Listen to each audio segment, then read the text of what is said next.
السلام عليكم ورحمة الله وبركاته. الحمد لله رب العالمين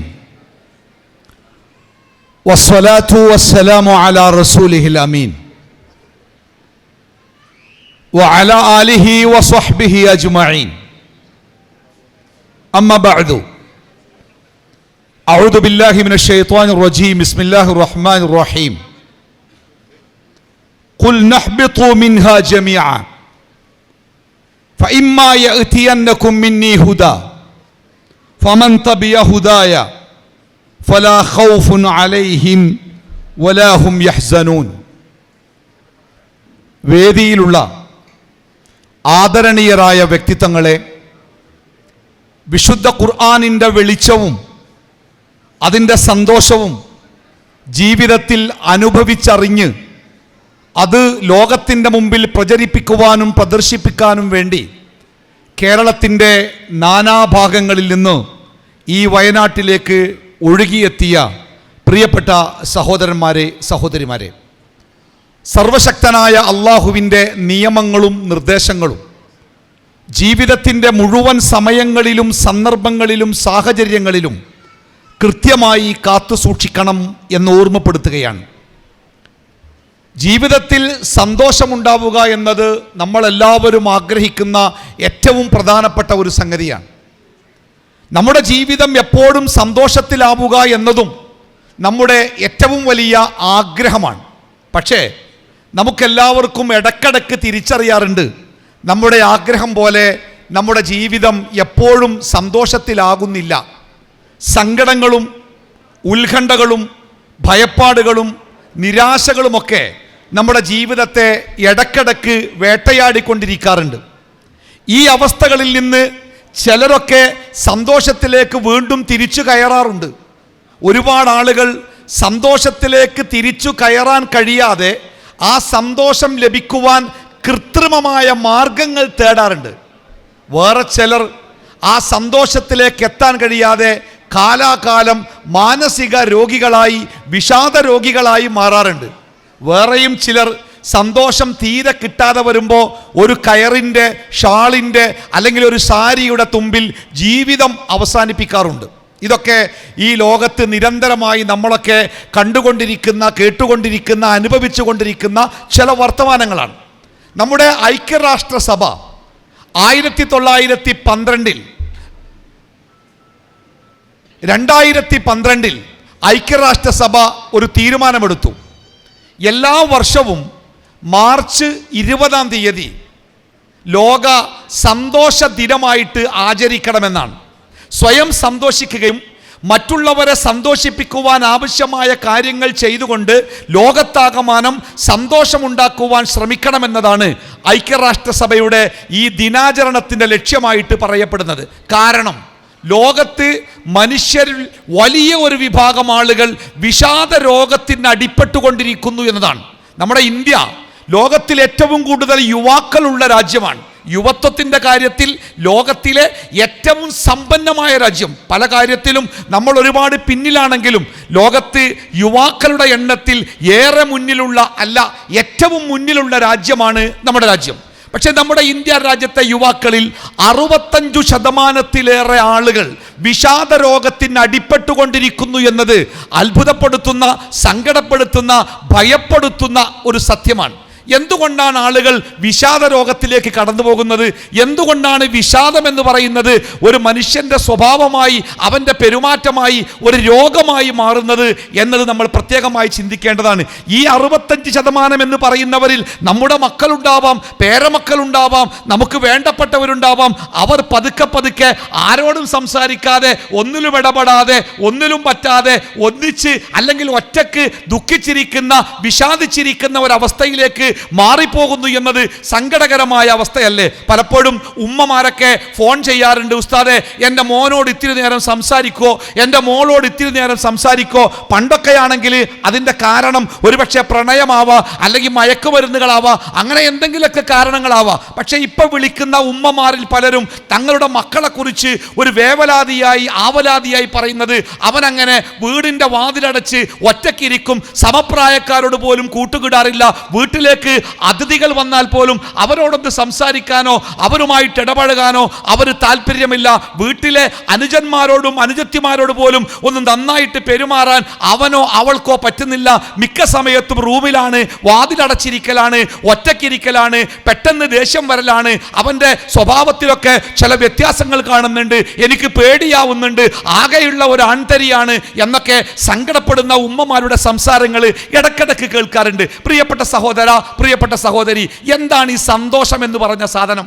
അത് വില കൊടുത്ത് വാങ്ങാൻ കിട്ടുമോ? എങ്കിൽ ഈ ലോകത്തിലെ ഏറ്റവും വലിയ സന്തോഷിക്കുന്ന ആളുകൾ ഈ ലോകത്തിലെ കോടീശ്വരന്മാരാകുമായിരുന്നല്ലോ. അങ്ങനെയല്ലല്ലോ. പല കോടീശ്വരന്മാരുടെയും ജീവിതത്തെ നമ്മൾ വായിച്ചെടുക്കുമ്പോൾ അവരുടെ ജീവിതത്തിലെ വിശ്രമമില്ലാത്ത അധ്വാനങ്ങൾ അവരെ പ്രയാസത്തിലേക്ക് എത്തിക്കുന്ന കഥകൾ നമ്മളൊക്കെ വായിക്കാറില്ലേ? ഒരുപാട് കോടീശ്വരന്മാരുടെ ജീവിതങ്ങൾ ആത്മഹത്യയിലേക്ക് ഒതുങ്ങുന്നത് നമ്മളൊക്കെ ഭയപ്പാടോടുകൂടി കാണാറും കേൾക്കാറുമില്ലേ? ഈ സന്തോഷം എന്നത് ഒരുപാട് വിദ്യാഭ്യാസം നേടിയവർക്ക് സന്തോഷം നേടാൻ കഴിയോ? വലിയ വലിയ അക്കാദമിക് യോഗ്യതകളും ബിരുദങ്ങളും ബിരുദാനന്തര ബിരുദങ്ങളും നേടിയവർക്ക് സന്തോഷം നേടാൻ പറ്റുമോ? പലപ്പോഴും നമ്മുടെ നാട്ടിൽ സന്തോഷമില്ലാതെ ജീവിക്കുന്നവർ വിദ്യാസമ്പന്നരായ ആളുകളാണ്. അവരുടെ മുഖത്തെ ശോകമായ ഭാവം കാണുമ്പോൾ നമ്മൾ അവരോട് ചോദിക്കാറുണ്ട്, എന്താ നിന്റെ മുഖത്തൊരു വല്ലായ്മ? അപ്പൊ പറയും, എന്താ പറയാ, ഒരുപാട് പഠിച്ചു, ഒരു ജോലി ആയില്ല, ഒരു വരുമാനമായില്ല, ഒരു കുടുംബജീവിതമായില്ല, സങ്കടം തന്നെയാണ്. ഒരുപാട് പഠിച്ചിട്ടുണ്ട്, പക്ഷേ പഠിച്ച പഠനങ്ങളൊന്നും അവരുടെ ജീവിതത്തിൽ സന്തോഷം കൊടുത്തിട്ടില്ല. അങ്ങനെ സന്തോഷം കിട്ടുമെന്ന് വിചാരിക്കുന്നതൊന്നും മനുഷ്യന് സന്തോഷം നൽകുന്നില്ല. നിങ്ങൾ നോക്കൂ, നമ്മളിപ്പോൾ നിൽക്കുന്നത് വയനാട്ടിലാണ്. ഞാൻ എൻ്റെ നാട്ടിൽ നിന്ന് ഒരു പ്രോഗ്രാം കഴിഞ്ഞ് വയനാട്ടിലേക്ക് പുറപ്പെടുന്നത് ഏകദേശം 11:50 11:50 വയനാട്ടിലേക്ക് പുറപ്പെട്ട ഞാൻ ഇവിടെ നമ്മുടെ ഈ സദസ്സിലെത്തുന്നത് 2:15. അതായത് ഞാൻ ഇവിടേക്ക് എത്താൻ എടുത്ത സമയം ഒരുപക്ഷെ 2 മണിക്കൂറും അല്ലെങ്കിൽ ചില്ലറ സമയവുമാണ്. നമ്മുടെ പൂർവികരായ ഒരുപക്ഷെ ഒരു 50-100 കൊല്ലം മുമ്പ് ഈ വയനാട്ടിൽ ജീവിച്ചിരുന്ന ഒരാൾ കോഴിക്കോട്ടേക്ക് യാത്ര ചെയ്യുമ്പോൾ ദിവസങ്ങൾ രാവിലെ മുതൽ വൈകുന്നേരം വരെ നടന്നും കാളവണ്ടിയിലുമായി യാത്ര ചെയ്ത് ഒരുപക്ഷെ കോഴിക്കോടെത്താൻ ഒരു ദിവസം തന്നെ എടുത്തേക്കാം, തിരിച്ചെത്താൻ വീണ്ടും ഒരു ദിവസം എടുത്തേക്കാം. അത്തരമൊരു സാഹചര്യത്തിൽ അവർ പറഞ്ഞിട്ടുണ്ടായിരിക്കും, ഒരു 10 മണിക്കൂർ കൊണ്ടൊക്കെ കോഴിക്കോട് എത്തുന്ന ഒരു സംവിധാനം ഉണ്ടെങ്കിൽ എത്ര സന്തോഷിക്കാരം എന്നൊരു പക്ഷേ അവർ പറഞ്ഞിട്ടുണ്ടാവും. പക്ഷെ ഇന്ന് 1 മണിക്കൂർ കൊണ്ട് വയനാട്ടിൽ നിന്ന് കോഴിക്കോട് എത്താവുന്ന അവസ്ഥയുണ്ടായപ്പോൾ അത് നമുക്ക് സന്തോഷമാണോ തന്നത്? അതല്ല, നമുക്കത് സങ്കടങ്ങളാണോ തന്നത്?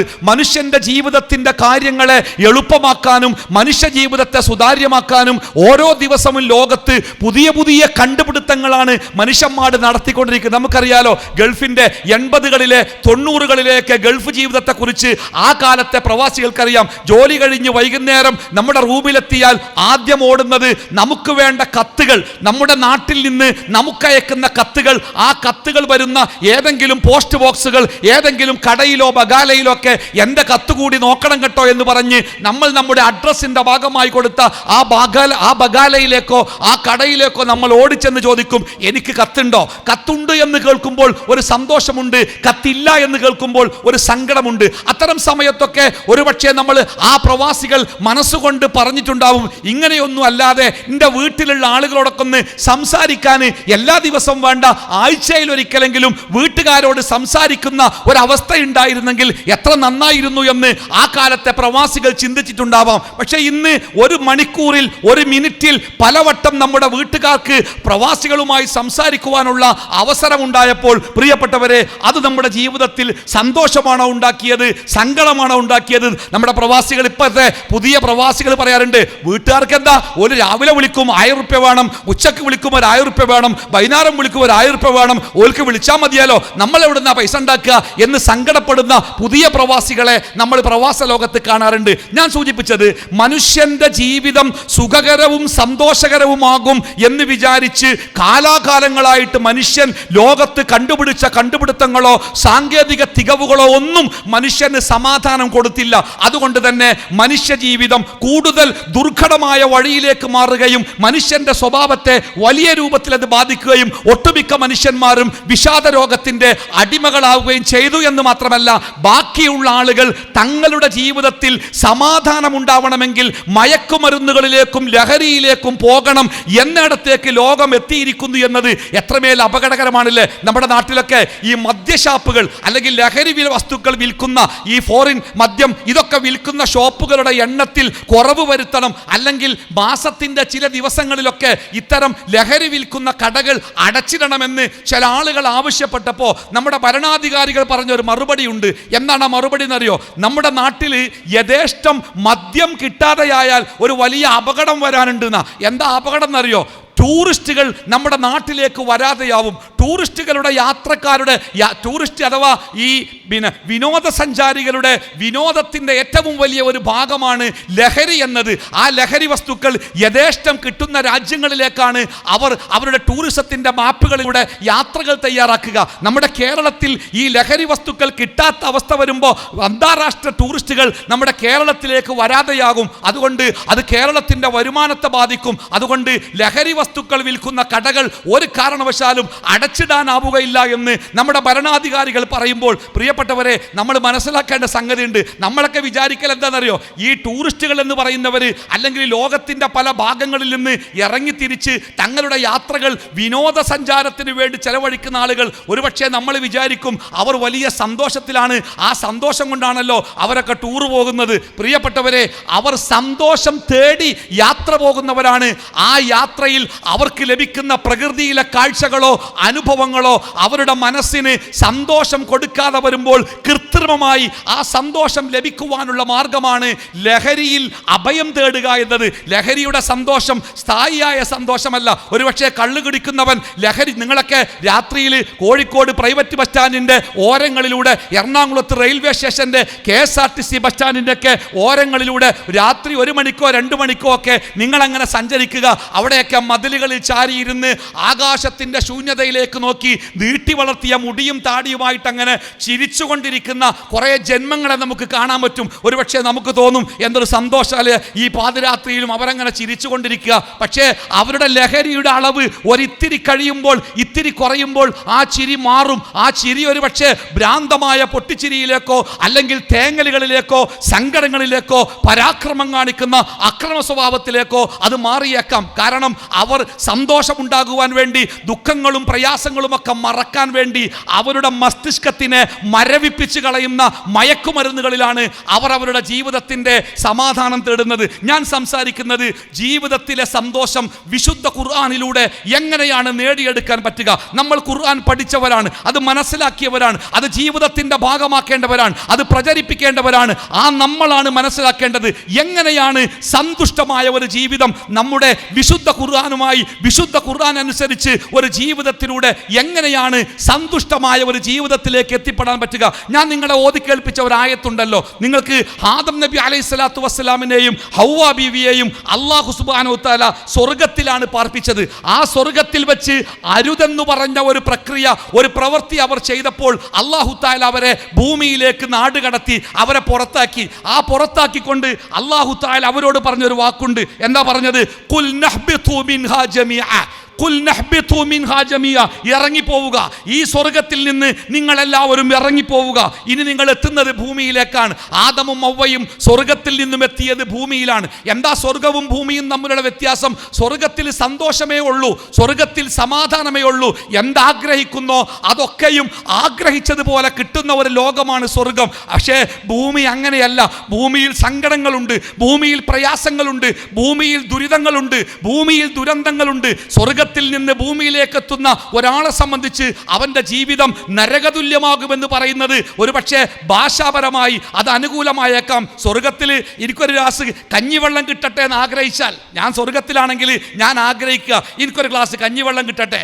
എന്താ ചെയ്യുക? എനിക്ക് ആ ഗ്ലാസ്സിൽ കഞ്ഞിവെള്ളൻ്റെ മുമ്പിലെത്തും. കാരണം അല്ലാഹു തആല പറഞ്ഞത് നിങ്ങൾ എന്താഗ്രഹിക്കുന്നോ അത് നിങ്ങൾക്ക് അവിടെ കിട്ടുമെന്നാണ്. അതാണ് സ്വർഗം. പക്ഷേ ഈ ഭൂമിയിൽ വന്ന ആദമും ഹവ്വയും, ആദമിന് തോന്നുകയാണ് എനിക്കൊരു ഗ്ലാസ് കഞ്ഞിവെള്ളം കിട്ടണം. എന്താ മാർഗം? അത്ഭുതം. കഞ്ഞിവെള്ളം വെറുതെ കിട്ടൂല.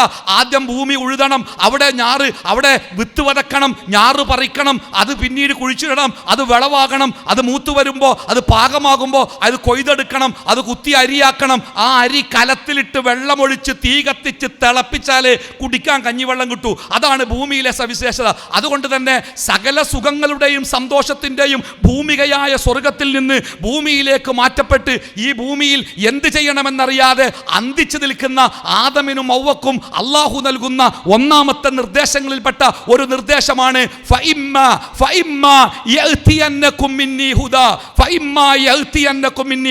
എല്ലാവരും മനസ്സിലാക്കണം കേട്ടോ. നമ്മളൊക്കെ ജീവിതത്തിലെ സന്തോഷങ്ങൾക്ക് വേണ്ടി മതമാണ് എന്നറിഞ്ഞിട്ടും മതത്തിന്റെ നിയമങ്ങളാണ് എന്നറിഞ്ഞിട്ടും ആ മത നിയമങ്ങൾ പാലിക്കുമ്പോൾ ഒരു സന്തോഷം ഉണ്ടാവില്ല. കല്യാണമാവട്ടെ, ആചാരങ്ങളാവട്ടെ, അനുഷ്ഠാനങ്ങളാവട്ടെ, ആഘോഷങ്ങളാവട്ടെ, മതനിയമങ്ങളെ പടിക്ക് പുറത്തു നിർത്തും. എന്താ കാരണം എന്നറിയോ? അങ്ങനത്തെ മതനിയമങ്ങൾ നമ്മുടെ ആഘോഷത്തിന് കോട്ടം തട്ടിക്കും. അതുകൊണ്ട് ആ മതനിയമങ്ങൾ പടിക്ക് പുറത്തു നിർത്തി നമ്മുടെ കല്യാണ പന്തലുകളും ഓഡിറ്റോറിയങ്ങളും ആഘോഷങ്ങളുമൊക്കെ അനിസ്ലാമിക പ്രവണതകൾ നിറഞ്ഞു വളഞ്ഞാടുന്ന രണഭൂമികളായി മാറാനുള്ള കാരണം എന്താ അറിയോ? നമ്മളിൽ ചിലരെങ്കിലും തെറ്റിദ്ധരിച്ചിട്ടുണ്ട് ഇസ്ലാമിക നിയമങ്ങളെ പുറത്തു നിർത്തലാണ് ജീവിതത്തിൽ ആഘോഷത്തിന്റെ വഴി എന്ന തിരിച്ചറിവ്. നോക്കൂ, ഇവിടെ അല്ലാഹു സുബ്ഹാനഹു തആല ആദമിനോടും അവയോടും പറഞ്ഞത്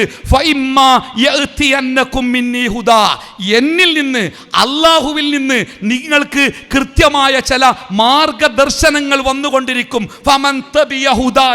എൻ്റെ ആ മാർഗനിർദ്ദേശങ്ങളെ, ഞാൻ നിങ്ങൾക്ക് നൽകുന്ന ആ മാർഗനിർദ്ദേശങ്ങളെ ആരാണോ പിൻപറ്റുന്നത് ഫലാ ഖൗഫുൻ അലൈഹിം, അവർക്കുമേൽ ഭയപ്പാടില്ല, വലാഹും യഹ്സനൂൻ, അവർ ദുഃഖിക്കേണ്ടി വരികയുമില്ല. സമാനമായ മറ്റൊരായത്തിൽ അല്ലാഹു തആല പറഞ്ഞത് വലാ യളില്ലു, അവർ വഴിപിഴക്കുകയില്ല, വലാ യളില്ലു വലാ യഷ്ഖ, അവർ ദൗർഭാഗ്യവാന്മാരാവുകയില്ല. 4 കാര്യങ്ങളാണ് പടച്ച റബ്ബ് അല്ലാഹുവിന്റെ നിയമങ്ങൾ പാലിച്ചു ജീവിക്കുന്ന ഒരു മനുഷ്യന് അവനിൽ നിന്ന് വിട്ടുപോകുന്ന 4 ദുരന്തങ്ങളെയാണ് അല്ലാഹു തആല സൂചിപ്പിച്ചത്. ഒന്നാമത്തേത്, അവൻ ഭയപ്പെടേണ്ടി വരികയില്ല. രണ്ടാമത്തേത്, അവൻ സങ്കടപ്പെടേണ്ടി വരികയില്ല. മൂന്നാമത്തേത്, അവന്റെ വഴി തെറ്റുകയില്ല. നാലാമത്തേത്, അവൻ ദൗർഭാഗ്യവാനാവുകയില്ല. എൻ്റെ പ്രിയപ്പെട്ട സഹോദര സഹോദരി, ഒരു മനുഷ്യന്റെ ജീവിതത്തിൽ ഈ 4 കാര്യങ്ങൾ അവന്റെ ജീവിതത്തിൽ നിന്ന് മാറി നിന്നാൽ അവന്റെ ജീവിതം എത്രമേൽ സന്തോഷകരമാവും. ഒന്ന്, അവന്റെ ജീവിതത്തിൽ യാതൊന്നിനെയും ഭയപ്പെടാനില്ല. രണ്ടാമത്തേത്, അവന്റെ ജീവിതത്തിൽ സങ്കടങ്ങളില്ല. മൂന്നാമത്തേത്, അവന്റെ ജീവിതത്തിൽ വഴിതെറ്റുന്ന മാർഗങ്ങളില്ല. നാലാമത്തേത്, ദൗർഭാഗ്യങ്ങൾ വേട്ടയാടുന്നില്ല.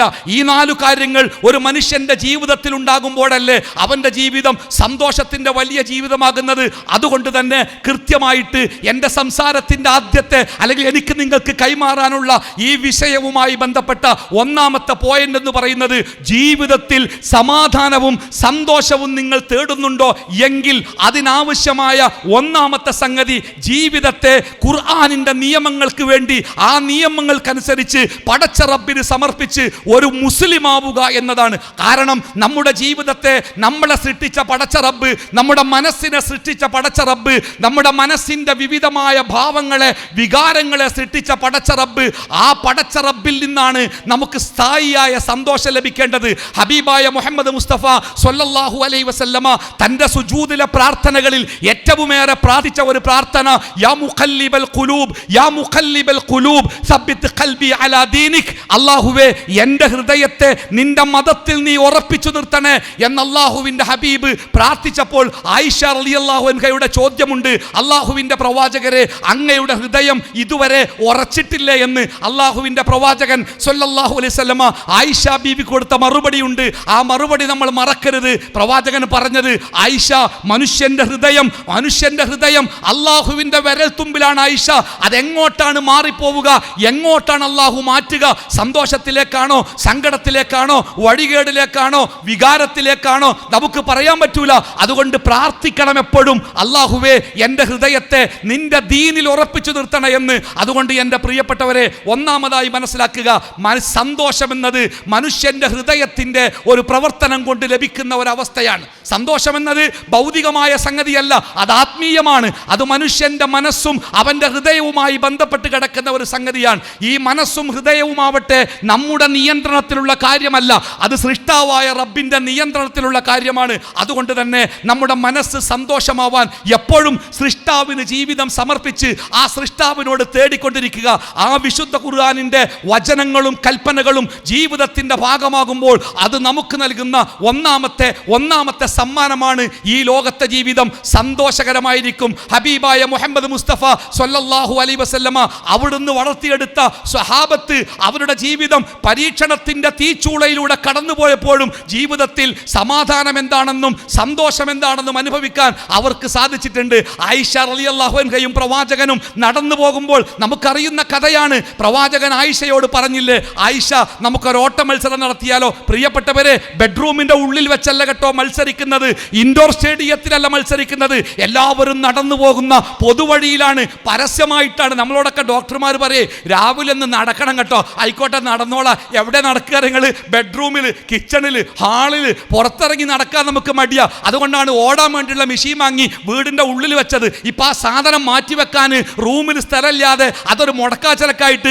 ദാർക്കേലും വേണോന്ന് ചോദിക്കുന്ന ഒരവസ്ഥയിലേക്കാണ് ഇന്നെത്തിയിരിക്കുന്നത്. പക്ഷേ എല്ലാവരുടെയും കൂടെ നടന്നു പോകുമ്പോൾ അള്ളാഹുവിന്റെ ഹബീബ് ആയിഷ ബീവിയോട് ചോദിക്കുകയാണ്, ആയിഷ നമുക്കൊരു ഓട്ട മത്സരം നടത്തിയാലോ? അങ്ങനെ ചോദിക്കണമെങ്കിൽ ആ പ്രവാചകന്റെ മനസ്സ് എത്രമേൽ സന്തോഷത്തിലായിരിക്കും. അതിന് ആ എന്ന് സമ്മതം മൂളുന്ന ആയിഷയുടെ മനസ്സിന്റെ സന്തോഷത്തിന് ഓടല്ലേ. ആയിഷ ബീവി കുട്ടിയാണ്, നല്ല പ്രായമാണ്, നല്ല ചെറുപ്പമാണ്, ഓടാൻ പറ്റിയ ശരീരമാണ്. ഓടി അള്ളാഹുവിന്റെ റസൂലിന്റെ മുമ്പിലെത്തി. പ്രവാചകൻ തോറ്റു, ആയിഷ ജയിച്ചു. ആയിഷ ബീവിയുടെ മനസ്സിൽ മുഖത്ത് ജയത്തിന്റെ വല്ലാത്ത സന്തോഷമുണ്ട്. നോക്കൂ, വർഷങ്ങൾക്ക് ശേഷം ആയിഷ ബീവി കല്യാണ ശേഷം ഒന്ന് തടിച്ച് ശരീരമൊക്കെ ഉഷാറായിട്ടുണ്ട്. പ്രവാചകനാവട്ടെ വാർദ്ധക്യത്തിന്റെ ഒരു ചെറിയ ചെറുപ്പത്തിലേക്ക് എത്തിയിട്ടുണ്ട്. പ്രവാചകൻ വീണ്ടും ചോദിക്കുക, ആ വയസ്സുകാലത്ത് ആയിഷ നമുക്കൊന്നുകൂടി ഓടിയാലോ? ആ ചോദിക്കുമ്പോഴുള്ള പ്രവാചകന്റെ മനസ്സിന്റെ ബാല്യം, അത് സമ്മതിക്കുന്ന ആയിഷയുടെ മനസ്സിന്റെ ബാല്യം. ഓടി ഓട്ടത്തിൽ ആയിഷ ബീവിയെ തോൽപ്പിച്ചു. കിതച്ചു നിൽക്കുന്ന ആയിഷയോട് അള്ളാഹുവിന്റെ ഹബീബ്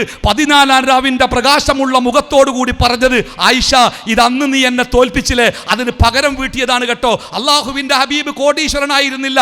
അള്ളാഹുവിന്റെ പ്രവാചകൻ ഒരുപാട് പ്രയാസങ്ങളും ദുരിതങ്ങളും മർദ്ദനങ്ങളും അതിൻ്റെ ഇടയിലൂടെ ജീവിക്കുന്ന, അതിൻ്റെ ഇടക്കും പ്രവാചകൻ സന്തോഷവാനായിരുന്നു. എന്തായിരുന്നു സന്തോഷത്തിന്റെ കാരണം? അത് അള്ളാഹുവിന്റെ നിർദ്ദേശങ്ങൾ പാലിച്ച് ജീവിക്കുന്നതിൻ്റെ ഒരു ഒരു ഉപോൽപ്പന്നം എന്ന രൂപത്തിൽ കിട്ടുന്ന ഒരു വലിയ സമ്മാനം. രണ്ടാമത്തേത്, എങ്ങനെയാണ് ഖുർആൻ നമുക്ക് സമ്മാനം തരിക? പ്രിയപ്പെട്ടവരെ, പലപ്പോഴും നമ്മുടെ ജീവിതത്തിലെ സന്തോഷങ്ങളെ പലപ്പോഴും ഇല്ലാതാക്കുന്നത് ജീവിതത്തിൽ സംഭവിക്കുന്ന നഷ്ടങ്ങളും അതേപോലെ തന്നെ ജീവിതത്തിലെ ചില അപകടങ്ങളും ചില രോഗങ്ങളും ചില പ്രയാസങ്ങളും ഒക്കെ അല്ലേ. എനിക്കറിയാം, ഒരു കല്യാണ വീട്ടിൽ, സന്തോഷത്തിന്റെ കല്യാണ വീട്ടിൽ പുതുമണവാളനും പുതുമണവാട്ടിയും വീട്ടുകാരോട് മാതാപിതാക്കളോട് യാത്ര ചോദിച്ചുകൊണ്ട് വീടിന്റെ പടി ഇറങ്ങുമ്പോൾ ആരോ പറഞ്ഞു, ബാപ്പയാണ് നിൽക്കുന്നത്, ബാപ്പയോട് യാത്ര ചോദിച്ചോളൂ. ഈ പെൺകുട്ടി ബാപ്പയെ കെട്ടിപ്പിടിച്ച് യാത്ര ചോദിച്ച് കണ്ണീര് തുടച്ച് പുതുമണവാളന്റെ കൂടെ കാറിലേക്ക് കയറാൻ നേരത്ത് പിന്നിൽ നിന്നൊരു ബഹളം. ആ ബഹളം മറ്റൊന്നുമല്ല, ആ പിതാവ് കുഴഞ്ഞു വീണു എന്നല്ല,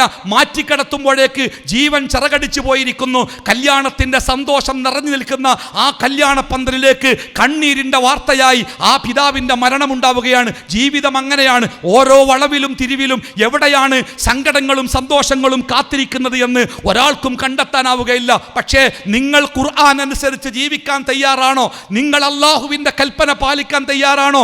ഏതൊരു പ്രയാസത്തിലും ഏതൊരു ബുദ്ധിമുട്ടിലും സന്തോഷത്തിന്റെ ഒരു വലിയ ലോകത്തേക്ക് നിങ്ങൾക്ക് യാത്ര ചെയ്യാൻ പറ്റും. നോക്കൂ, നിങ്ങൾ അല്ലാഹു തആല വിശുദ്ധ ഖുർആനിലൂടെ നമ്മളെ പഠിപ്പിക്കുന്ന ഒരു പ്രധാനപ്പെട്ട സംഗതി, ഖുൽ ലൻ യുസീബനാ ഇല്ലാ മാ കതബല്ലാഹു ലനാ ഹുവ മൗലാനാ. നമ്മളൊക്കെ മനസ്സിന്റെ മതിൽക്കെട്ടിൽ മാഞ്ഞു പോകാത്ത വിധം കൊത്തിവെക്കേണ്ട വിശുദ്ധ ഖുർആനിന്റെ ഒരു ആയത്താണ്. എന്താണെന്നറിയോ? പ്രവാചകരെ പറഞ്ഞു കൊടുക്ക്, ലൻ യുസീബനാ എന്നാണ് ലൻ എന്ന അറബി പദത്തിന്റെ അർത്ഥം. നിങ്ങൾ ഖുർആൻ പഠിക്കുന്നവരാണല്ലോ. ഖുർആനിന്റെ അറബി പദത്തിന്റെ വ്യാകരണങ്ങളും അതിന്റെ ബലാഗയും അതൊക്കെ പഠിക്കുന്നവരാണല്ലോ. എന്താണ് ലൻ എന്ന വാക്കിന്റെ അർത്ഥം? ഒരിക്കലുമില്ല എന്നാണല്ലോ. ഒരു സാധ്യതയുടെ 1000-1 ഭാഗം പോലും മാറ്റിവെക്കാനില്ലാത്ത വിധം ഏറ്റവും ഉറപ്പായ ഒരു കാര്യത്തെക്കുറിച്ച് പറയാനല്ലേ ലൻ എന്ന പദം പ്രയോഗിക്കുക.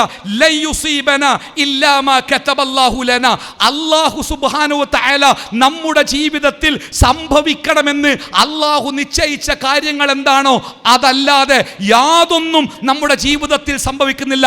ഞാൻ ഈ പ്രോഗ്രാം കഴിഞ്ഞ് മടങ്ങിപ്പോകുമ്പോൾ എനിക്ക് എന്തെങ്കിലും സംഭവിക്കുന്നുവെങ്കിൽ അത് എൻ്റെ റബ്ബ് നേരത്തെ തീരുമാനിച്ചു വെച്ചതാണ്. നമ്മുടെ പ്രിയപ്പെട്ട സഹോദരൻ ബഹുമാനപ്പെട്ട ഷഫീഖ് അസ്ലം മൗലവി ഈ സമ്മേളനത്തിലേക്ക് വന്നതാണ്. ചെറിയൊരു അപകടം പറ്റി, ചെറിയൊരു പരിക്കുകളോടെ അദ്ദേഹം ആശുപത്രിയിലാണ്. അദ്ദേഹത്തിന് അല്ലാഹു തആല എത്രയും പെട്ടെന്ന് ശിഫ നൽകട്ടെ. പക്ഷെ നമ്മുടെയൊക്കെ ജീവിതത്തിൽ ഇത്തരം സംഭവങ്ങളൊക്കെ ഏത് സമയത്തും ജീവിതത്തിലേക്ക് കടന്നു വരാം. അപ്പോൾ തകർന്നു പോകാതെ, തളർന്നു പോകാതെ നമ്മൾ മനസ്സിലാക്കേണ്ട സംഗതി എന്താ അറിയോ? ഇത് എൻ്റെ ജീവിതത്തിൽ അല്ലാഹു എനിക്ക് നേരത്തെ നിശ്ചയിച്ചു വെച്ച കാര്യമാണ്. ഇത് മാറ്റാനോ അതില്ലാതാക്കാനോ അത് മാറ്റിവെക്കാനോ ലോകത്ത് ഒരു ശക്തിക്കും സാധ്യമല്ല.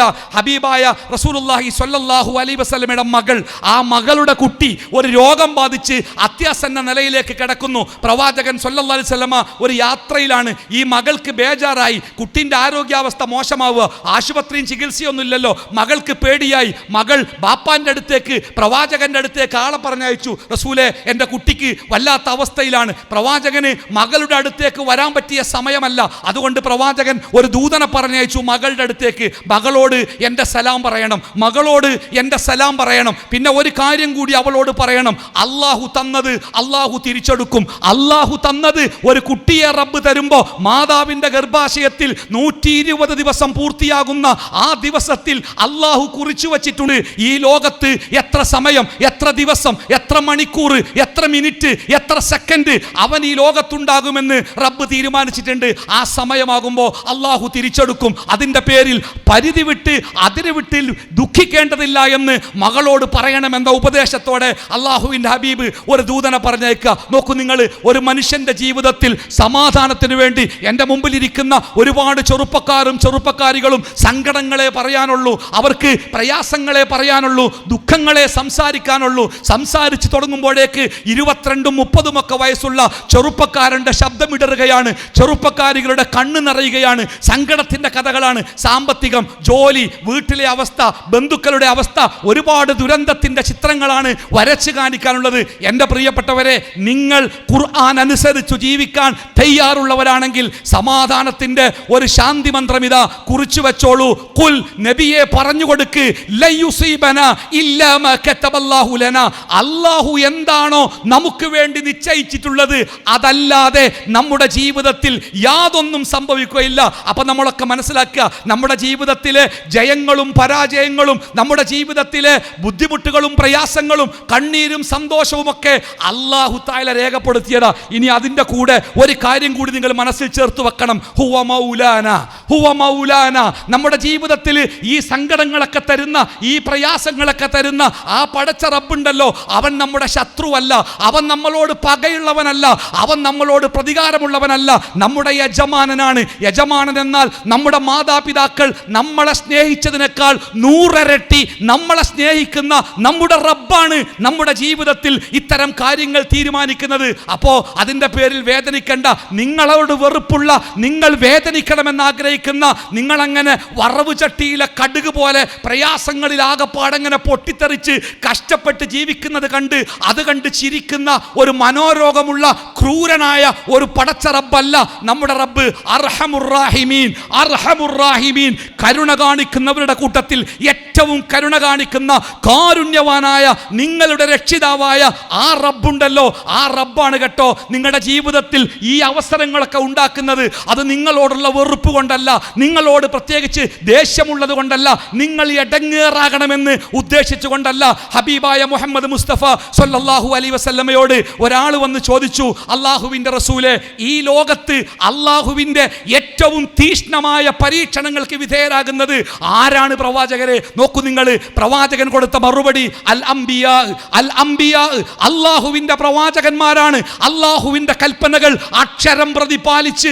ആ കൽപ്പനകൾക്ക് വിരുദ്ധമായി ഒരു ശ്വാസോച്ഛ്വാസം പോലും ഉണ്ടാവാതെ റബ്ബിന് ജീവിതം സമർപ്പിച്ച പ്രവാചകന്മാരുണ്ടല്ലോ, ആ പ്രവാചകന്മാരാണ് ഈ ഭൂമിയിൽ ഏറ്റവും കടുത്ത പരീക്ഷണങ്ങൾക്ക് വിധേയരാക്കപ്പെട്ടവർ. ചോദ്യകർത്താവ് രണ്ടാമതും ചോദിച്ചു, അല്ലാഹുവിൻ്റെ റസൂൽ റസൂലേ, ആ അമ്പിയാക്കൾ കഴിഞ്ഞാൽ, പ്രവാചകന്മാർ കഴിഞ്ഞാൽ ഈ ലോകത്ത് ഏറ്റവും പരീക്ഷിക്കപ്പെടുന്നത്, കഠിനമായി പരീക്ഷിക്കപ്പെടുന്നത് ആരാണ്? അള്ളാഹുവിൻ്റെ പ്രവാചകന്റെ മറുപടി അമ്പിയാക്കളുടെ തൊട്ടു താഴെ ഈമാനുള്ള മനുഷ്യന്മാരെന്നാണ്. പിന്നെയും പിന്നെയും ചോദ്യകർത്താവ് ചോദ്യം ആവർത്തിച്ചപ്പോൾ നബി സല്ലല്ലാഹു അലൈഹി വസല്ലമ അതിൻ്റെ ഉത്തരം അവസാനിപ്പിച്ചത്, നിങ്ങൾ ഓരോരുത്തരും നിങ്ങളുടെ വിശ്വാസത്തിൻ്റെ ശക്തി അനുസരിച്ച് നിങ്ങൾ പരീക്ഷിക്കപ്പെടും. നിങ്ങൾ ഓരോരുത്തരും നിങ്ങളുടെ വിശ്വാസം എത്രമാത്രം ശക്തമാണോ അതനുസരിച്ച് നിങ്ങൾ പരീക്ഷിക്കപ്പെടും. ഇപ്പോൾ എൻ്റെ ഓട്ടത്തിൻ്റെ വേഗം, ഇപ്പോൾ കാൾ ലൂയിസ് അല്ലെങ്കിൽ ഹുസൈൻ ബോൾട്ടിൻ്റെ വേഗത, ഹുസൈൻ ബോൾട്ട് എത്ര വേഗത്തിൽ ഓടുമെന്ന് പരീക്ഷിക്കണമെങ്കിൽ എൻ്റെ കൂടെ ഓടിപ്പിച്ചിട്ട് കാര്യമല്ല.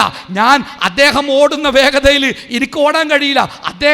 അദ്ദേഹത്തിൻ്റെ ഓട്ടത്തിൻ്റെ വേഗത പരിശോധിക്കുന്നത് അദ്ദേഹത്തോളം ഓടാൻ കഴിയുന്ന മറ്റൊരുത്തനുമായി ഓടിക്കുമ്പോഴാണ്. അള്ളാഹുവിൻ്റെ റസൂല് പഠിപ്പിച്ചത്, നിങ്ങൾ ഈ ലോകത്ത് പരീക്ഷിക്കപ്പെടും വിശ്വാസത്തിൻ്റെ കരുത്തനുസരിച്ച്. ചില ആളുകളൊക്കെ പറയാറില്ലേ, എന്താ പടച്ചോൻ ഇങ്ങനെ, ഞാൻ ഇന്ന അറിഞ്ഞിടത്തോളം അള്ളാൻ്റെ ഒരു കൽപ്പനയിൽ ലംഘിച്ചിട്ടില്ല, നിസ്കരിക്കാറുണ്ട്, നോമ്പ് നോൽക്കാറുണ്ട്, ആവും പോലെയൊക്കെ ചെയ്യാറുണ്ട്, എന്നിട്ടും എന്താ പടച്ചോൻ ഇങ്ങനെ ഇടങ്ങേറാക്കണേന്ന് ചില ആൾക്കാർ ചോദിക്കാറില്ലേ? പ്രിയപ്പെട്ടവരെ, ഇതാണ് മറുപടി. നബി സല്ലല്ലാഹു അലൈഹി വസല്ലം പറഞ്ഞു, അള്ളാഹു ഏറ്റവും ഇഷ്ടപ്പെട്ടവരെ അള്ളാഹു ഏറ്റവും കൂടുതൽ പരീക്ഷിക്കും. നമ്മൾ ചിലപ്പോൾ കാണാറില്ലേ, നമ്മുടെ നാട്ടിലൊക്കെ ഒരാൾക്കും ഒരു ഉപദ്രവവും ചെയ്യാത്ത, ഒരാളോടും ഒരു വേണ്ടാത്തരവും ചെയ്യാത്ത, ഒരു വൃത്തികേടിലും അവരെ നമ്മൾ കണ്ടിട്ടില്ലാത്ത, എല്ലാ കാര്യങ്ങളും ഭംഗിയായി നിർവഹിക്കുന്ന ചില ആളുകളൊക്കെ രോഗം ബാധിച്ച് ദീർഘമായി കിടന്ന് ശരീരമൊക്കെ പൊട്ടി മുറിവായി പുഴുവരിച്ച് നോക്കാൻ ആളില്ലാതെ അവരങ്ങനെ വല്ലാതെ കഷ്ടപ്പെട്ട് കിടക്കുമ്പോൾ അവരെ പോയി കണ്ട് തിരിച്ചു വരുമ്പോൾ നമ്മളൊക്കെ പറയാറില്ലേ, പടച്ചോൻ എന്തിനാണ് ആ മനുഷ്യനെ ഇങ്ങനെ പരീക്ഷിക്കുന്നത്? അള്ളാന്റെ കൽപ്പനകൾ ഒട്ടുമിക്ക ജീവിതത്തിൽ പാലിച്ച ഒരു നല്ല മനുഷ്യനല്ലേ, എന്തിനാ റബ്ബ് അയാൾ എത്ര പരീക്ഷിക്കണമെന്ന് നമ്മൾ ചോദിക്കാറില്ലേ? പ്രിയപ്പെട്ടവരെ, അതിൻ്റെ ഉത്തരം മനസ്സിലാകുമ്പോഴാണ് ഈ പരീക്ഷണങ്ങൾ പോലും ജീവിതത്തിൽ സന്തോഷിപ്പിക്കുന്ന അനുഭവങ്ങളായിട്ട് മാറും. റസൂലുള്ളാഹി സ്വല്ലല്ലാഹു അലൈഹി വസല്ലമിന്റെ അടുത്തേക്ക് ഒരു സ്ത്രീ കടന്നു വന്നിട്ട് പറഞ്ഞു, അള്ളാഹുവിൻ്റെ റസൂലേ, എനിക്കൊരു രോഗമുണ്ട്, എൻ്റെ രോഗം മാറാൻ വേണ്ടി അങ്ങ് പ്രാർത്ഥിക്കണം. പ്രവാചകൻ ചോദിച്ചു, എന്താണ് രോഗം? അവൾ പറഞ്ഞത്, ഒരു അപസ്മാര രോഗം പോലെ, ആളുകൾക്കിടയിൽ കൈകാലിട്ടടിച്ച് വീണ് അങ്ങനെ രോഗിയാവുന്നു, അതുകൊണ്ട് പുറത്തിറങ്ങാനോ ജോലിക്ക് പോകാനോ യാത്ര പോകാനോ പറ്റുന്നില്ല, എൻ്റെ രോഗം മാറാൻ പ്രാർത്ഥിക്കണം. ഈ അപസ്മാരം പോലുള്ള രോഗങ്ങൾ ചിലപ്പോൾ കാരണം കണ്ടെത്താൻ കഴിയാത്ത, മരുന്നുകളില്ലാത്ത ചില രോഗങ്ങളാണ്. അപ്പോൾ റസൂലുള്ളാഹി സ്വല്ലല്ലാഹു അലൈഹി വസല്ലമ ആ സ്ത്രീയോട് പറഞ്ഞു, ഈ രോഗമുണ്ടല്ലോ അത് നിനക്കൊരു പരീക്ഷണാട്ടോ, ഈ രോഗം നിനക്കുണ്ടാകുമ്പോഴൊക്കെ ഇത് അള്ളാഹുവിൻ്റെ വിധിയാണ്, തീരുമാനമാണ് എന്നുള്ള നിലക്ക് നിനക്ക് ക്ഷമിക്കാനായാൽ ഈ രോഗം കൊണ്ട് നിന്റെ പാപങ്ങൾ അള്ളാഹു നിനക്ക് പുറത്തു തരും. നോക്കൂ, ആ സ്ത്രീ പ്രവാചകനോട് പറഞ്ഞു അത്രേ, അള്ളാഹുവിൻ്റെ റസൂലേ, എങ്കിൽ എൻ്റെ രോഗം മാറാൻ വേണ്ടി പ്രാർത്ഥിക്കണ്ട, ഞാൻ സഹിച്ചോളാം, ഞാൻ ക്ഷമിച്ചോളാം, ഇതുകൊണ്ട് എനിക്ക് പാപമോചനം കിട്ടുമെങ്കിൽ ഞാൻ അതിനു വേണ്ടി സഹിച്ചോളാം, എനിക്ക് പരാതിയില്ല. പക്ഷെ ഒരു കാര്യമുണ്ട്, ഞാൻ ഈ രോഗം ബാധിച്ച് പലപ്പോഴും ആളുകൾക്കിടയിൽ പെടഞ്ഞു വീടുമ്പോൾ, കൈകാലുകൾ അടിക്കുമ്പോൾ എൻ്റെ വസ്ത്രങ്ങൾ സ്ഥാനം തെറ്റി എൻ്റെ നഗ്നത ആളുകൾ കാണാറുണ്ട്, ഔറത്ത് വെളിവാവാറുണ്ട്, അത് പലപ്പോഴും എനിക്ക് മാനക്കേടുണ്ടാവാറുണ്ട്. അതുകൊണ്ട് ഹബീബേ, ഞാൻ ഇനി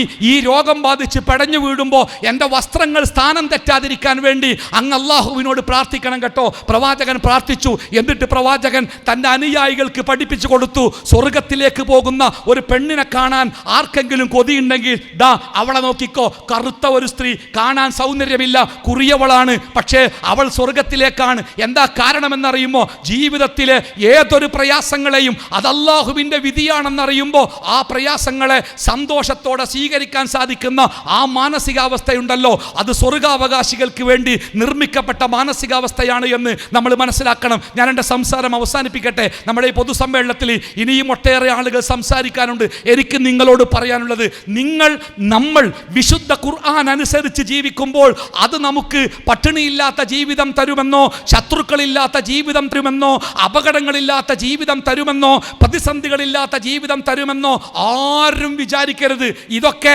മറ്റാളെക്കാളേറെ കൂടുതൽ കിട്ടും ഈ വിഭാഗത്തിൽപ്പെട്ടവർക്ക്. കാരണം അല്ലാഹു തആല നമ്മളോട് നേരത്തെ പറഞ്ഞിട്ടുണ്ട്, വലനബ്ലുവന്നകും ബിശൈഇൻ മിനൽ ഖൗഫി വൽ ജൂഇ വനഖ്സിൻ മിനൽ അംവാലി വൽ അൻഫുസി വസ്സമറാത്ത് വബശ്ശിരിസ് സ്വാബിരീൻ. നന്നായിട്ട് നിങ്ങളെ പരീക്ഷിക്കും കേട്ടോ. ക്ഷമയുള്ളവരെ സന്തോഷിച്ചു കൊള്ളുക. അപ്പോൾ പരീക്ഷണങ്ങൾ ഉണ്ടാവും, ഇടങ്ങേറുണ്ടാവും, ബുദ്ധിമുട്ടുണ്ടാകും. അപ്പോഴൊക്കെ മനസ്സിലാക്കുക, ഇതെൻ്റെ റബ്ബാണ് എനിക്ക് തരുന്നത്. എൻ്റെ റബ്ബ് ഇതെനിക്ക് തരുന്നത് വെറുതെയല്ല. ഓരോ പ്രയാസങ്ങളിലും എന്നെ നരകത്തിലിട്ട് ചുട്ടുകരിക്കത്തക്ക ഒരുപാട് തെറ്റുകൾ ഞാൻ ചെയ്തിട്ടുണ്ട്.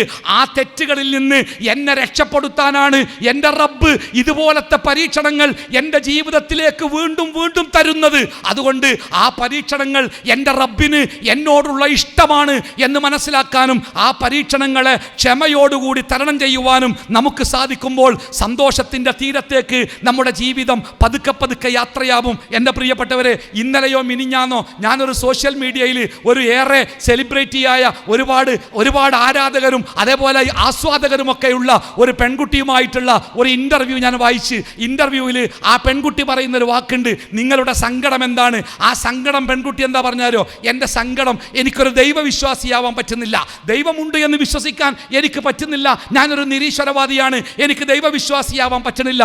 അതുകൊണ്ട് എന്താ നിങ്ങൾക്ക് പ്രശ്നം? അപ്പോൾ ആ പെൺകുട്ടി പറയുകയാണേ, ഒരു ദൈവവിശ്വാസിയായിരുന്നുവെങ്കിൽ ജീവിതത്തിലെ പ്രയാസങ്ങളൊക്കെ ദൈവം കാണുന്നുണ്ട് എന്നും അതിൻ്റെ പരിഹാരം ദൈവത്തിൻ്റെ അടുത്തുണ്ട് എന്നും ഞാൻ ഒരിക്കലും ഒറ്റയാവുകയില്ല എന്നും ദൈവം എൻ്റെ കൂടെയുണ്ട് എന്നും എപ്പോഴും വിശ്വസിക്കാമല്ലോ, അതൊരു വലിയ ആശ്വാസമല്ലേ. പക്ഷേ എനിക്ക് ദൈവവിശ്വാസിയാവാൻ പറ്റണില്ല, അതുകൊണ്ട് തന്നെ ഞാൻ ഒറ്റക്കാണ്, എൻ്റെ ഓരോ തോൽവികളും എൻ്റെ മാത്രം തോൽവികളാണ്, ഞാൻ എവിടെയെല്ലാം പ്രയാസപ്പെടുന്നോ അതെൻ്റെ പ്രയാസമാണ്, അത് മറികടക്കാൻ കഴിയാത്തത് എൻ്റെ ദുര്യോഗമാണ് എന്ന സങ്കടത്തിലേക്കാണ് എൻ്റെ ജീവിതം എപ്പോഴും മാറുന്നത്. ഒരു വിശ്വാസിയായിരുന്നുവെങ്കിൽ എൻ്റെ ജീവിതത്തിൽ എനിക്ക് താങ്ങായി എവിടെയെങ്കിലും എൻ്റെ റബ്ബുണ്ടാകുമല്ലോ, എനിക്കൊരു ദൈവമുണ്ടാകുമല്ലോ എന്ന് വിശ്വസിക്കാമായിരുന്നു. പക്ഷേ എനിക്ക് വിശ്വാസിയാവാൻ പറ്റുന്നില്ല എന്നതാണ് എൻ്റെ സങ്കടമെന്ന് ആ പെൺകുട്ടി പറയുമ്പോൾ, വിശ്വാസികളെ, അള്ളാഹു ഉണ്ട് എന്നും പ്രവാചകൻ സല്ലല്ലാഹു അലൈഹി വസല്ലമ അള്ളാഹുവിൻ്റെ പ്രവാചകനാണെന്നും വിശുദ്ധ ഖുർആൻ നമ്മുടെ ജീവിതത്തിന് അള്ളാഹു വരച്ച വഴിയാണെന്നും വിശ്വസിക്കുന്നവരെ,